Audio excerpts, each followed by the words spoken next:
রায়পুর গ্রামের রায়বাহাদুরের বাড়িতে তার দুই মেয়ে জামাই এসেছে। বড় জামাইয়ের টাকা পয়সা থাকলেও ছোট জামাইয়ের তেমন কিছু ছিল না। এজন্য বড় মেয়ে একটু বেশি অহংকার করত আর নিজের স্বামীকে নিয়ে বেশি কথা বলতো। বুঝলি জ্যোতি, আমার স্বামীর ব্যাংক ভর্তি টাকা আছে। দেখ দেখ, কদিন আগেও আমাকে 2 ভরি সোনার গয়না বানিয়ে দিল। তোর বড় ভাগ্য রে দিদি, তোর জামাই তোকে কত কিছু দেয়। তা দেবে না? তোর জামাইয়ের মতো ফকির নাকি? মাঠের চাষার সাথে বাবা যে তোকে কি দেখে বিয়ে দিল। কি হচ্ছে এখানে? কে কার সাথে আবার বিয়ে হলো? ও কিছু না বাবা, ওই বড় দিদি বলছিল তোমার জামাই চাষা ফকির, এই আর কি। নিরুপমা, তোর এত সাহস আমার সিদ্ধান্তর উপর কথা বলিস? কি এমন বলেছি বাবা? যা সত্যি তাই তো বলেছি। ওর কি আর এমন যোগ্যতা আছে যার জন্য তুমি ছোটকে এইভাবে একটা চাষার সাথে বিয়ে দিলে? যোগ্যতা দেখতে চাস? বেশ, ওর যোগ্যতা তোরা নিজের চোখে দেখতে পাবি।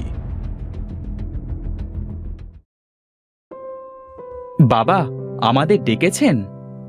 হ্যাঁ বাবা, তোমরা সকলে বসো। তোমাদের সাথে আমার কিছু কথা আছে। এখন না বললে হতো না বাবা? কাল সকালেই তো বলতে পারতে। আমার যে খুব ঘুম পাচ্ছে।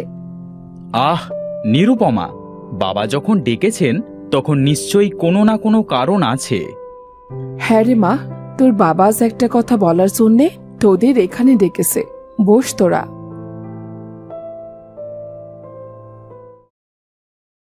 হ্যাঁ বাবা, বলো কি বলবে। শোনো জামাইরা, তোমাদের দুইজনকে আমি একটা পরীক্ষা নেব। পরীক্ষা? কিসের পরীক্ষা বাবা?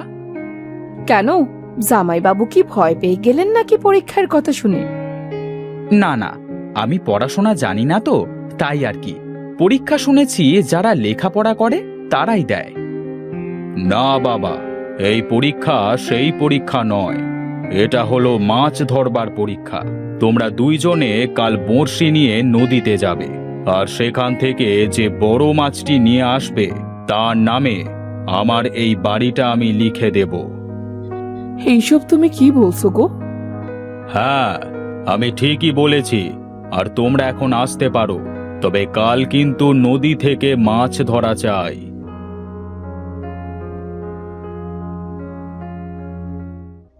শোনো, তোমাকে কিন্তু কাল বড় মাছ ধরা চাই। তুমি কোনো চিন্তা করো না, আমাকে যে করেই হোক কাল ওই চাষার থেকে বড় মাছ ধরতেই হবে, না হলে যে এই বাড়িটা হাতছাড়া হয়ে যাবে। হ্যাঁ হ্যাঁ, তোমাকে পারতেই হবে। হে কেমন বিচার করলো বাবা! কাল যদি ও বড় মাছ ধরতে না পারে তাহলে তুই বাড়িটা হাতছাড়া হয়ে যাবে। শোনো বউ, এত লোভ করতে হয় না বুঝলে। ওপরওয়ালা যা করবে ভালোর জন্যই করবে, আর এই বাড়ির উপর আমার কোনো লোভ নেই।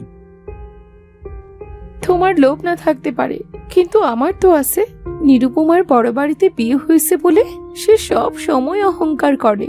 শোনো, আমি কিছু জানি না, তুমি কাল বড় মাছটি ধরবে।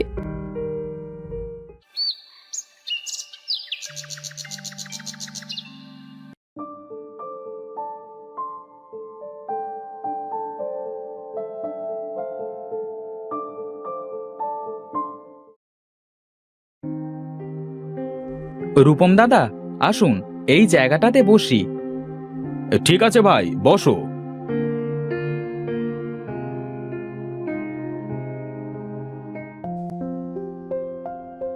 হ্যাঁ দেখো ভাই, আমি কিন্তু বড় মাছটি পাবো।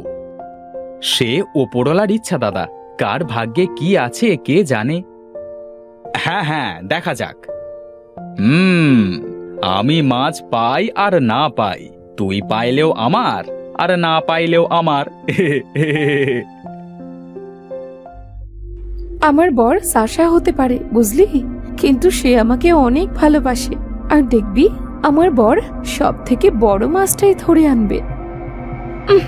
এসেছে ওনার বর, বড় মাছ ধরে আনবে বলি আমার বর কি আঙ্গুল চুষবে বসে বসে? আচ্ছা, তোরা 2 বোন সারাক্ষণ ঝগড়া করিস কেন? হ্যাঁ, তোদের কি একটু শান্তিতে থাকতে ইচ্ছে করে না? মা, দিদি সারাক্ষণ আমায় সাশার বউ বলে অপমান করে মা। সাশার বউ হয়েছে তাতে কি হয়েছে রে মা? এত অপমান করার কিচ্ছু নাই। তোর জামাই যা করে তাই তো বলেছে। ছোট লোকদের ছোট লোক বলেছি, তাতে হয়েছেটা কি? অনেক হয়েছে, এবার থাম তো। কি কৃষ্ণদা, মাছ কি বাঁধবে না নাকি? ধৈর্য হারিয়ে ফেলিও না, ধৈর্য ধরো, নিশ্চয়ই মাছ বাঁধবে। এই রূপম দাদা, কথা বলেন না, আমার বড়শিতে মনে হচ্ছে মাছ ধরেছে। হ্যাঁ হ্যাঁ, তাই তো দেখছি। আহ, মনে হচ্ছে অনেক বড় মাছ, ওঠাতে পারছি না যে।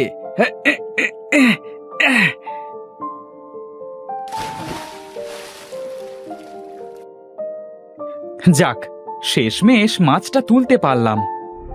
এই রে, সারা দিন বসে থেকে আমি একটাও মাছ পেলাম না, আর এদিকে কৃষ্ণ মাছ পেয়ে গেল। না না না না না, এই মাছ নিয়ে ওকে বাড়ি যেতে দেওয়া যাবে না। যেমন করি হোক, এই মাছ ওর থেকে নিয়ে নিতে হবে। কি রূপম দাদা, কি ভাবছেন? আমি মাছ পাইলাম আর আপনি পাইলেন না, এই তো? এই নিন, এই মাছটা আপনি নিয়ে যান। তুমি সত্যি বলছো? আমি নিয়ে যাব? চলেন তো দাদা, এটা আপনারই মাছ।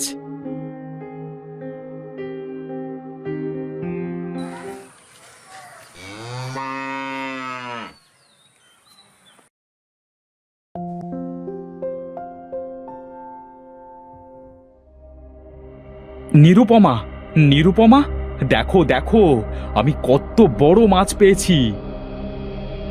কই দেখি দেখি। ওমা, কত বড় মাছ ধরে এনেছে, দেখে যাও। কি গো, তুমি মাছ পাওনি?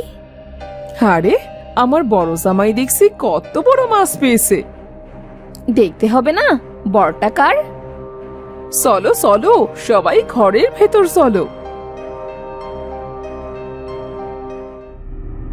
কই গো, দেখে যাও, তোমার বড় জামাই কত বড় মাছ ধরে এনেছে।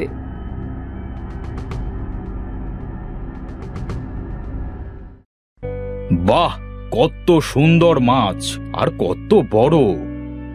বাবা, তবে আজ থেকে এই বাড়িটা আমাদের তো? এই বিষয়ে পরে কথা বলছি। গিন্নি, এই মাছটা ভালো করে পাক করো তো, আজ রাতে জমিয়ে খাওয়া হবে।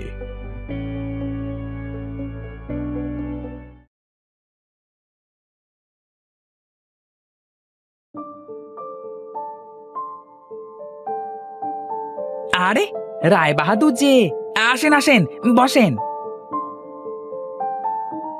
তা কেমন আছিস মতি? আমি ভালো আছি বাবু, আপনি ভালো আছেন তো?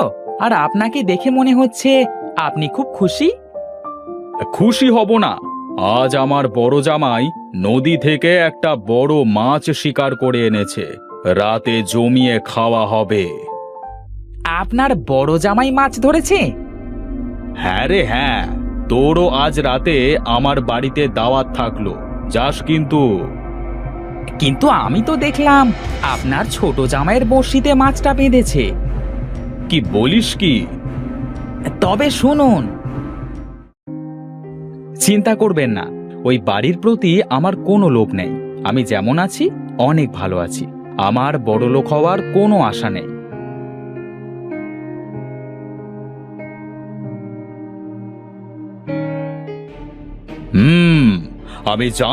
আমি জানতাম আমার কৃষ্ণ এমনটাই করেছে। তাছাড়া ওই রূপমের তো এত শক্তি নাই বড় মাছ ধরবার।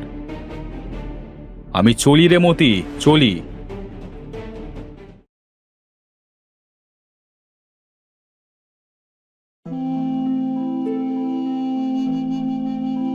একই রে মা, তোরা কোথায় যাচ্ছিস? এই বাড়ি তো এখন বড় দিদিদের হয়ে গেছে, আর সে আমাদের এই বাড়ি থেকে তাড়িয়ে দিয়েছে।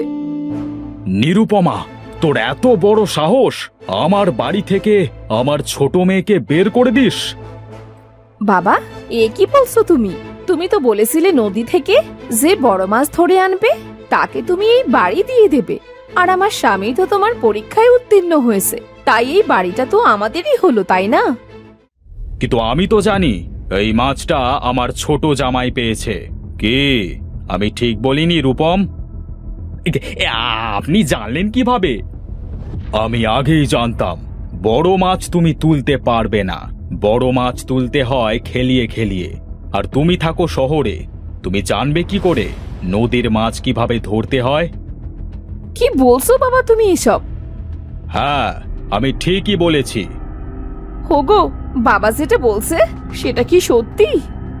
আমি বলছি জ্যোতি, হ্যাঁ এটাই সত্যি। আসলে আমি সম্পত্তির লোভে অন্ধ হয়ে গিয়েছিলাম। আমাকে ক্ষমা করে দিও কৃষ্ণ ভাই। এমন করে বলবেন না দাদা, আসলে আমার সম্পত্তির উপর কোনো লোভ নেই। নিরুপমা, দেখলি কৃষ্ণর কি যোগ্যতা? মানুষের সব থেকে বড় যোগ্যতা হলো সৎ এবং নিষ্ঠাবান হয়ে ওঠা, যা কৃষ্ণর মধ্যে আছে, এবং সে নির্লোভী। আমার ভুল হয়ে গেছে জ্যোতি, আমাকে তুই ক্ষমা করে দিস বোন। ঠিক আছে দিদি। আমার সৎ স্বামী আমার অহংকার। আমার ভাগ্য ভালো যে তোমার মতো স্বামী পেয়েছি।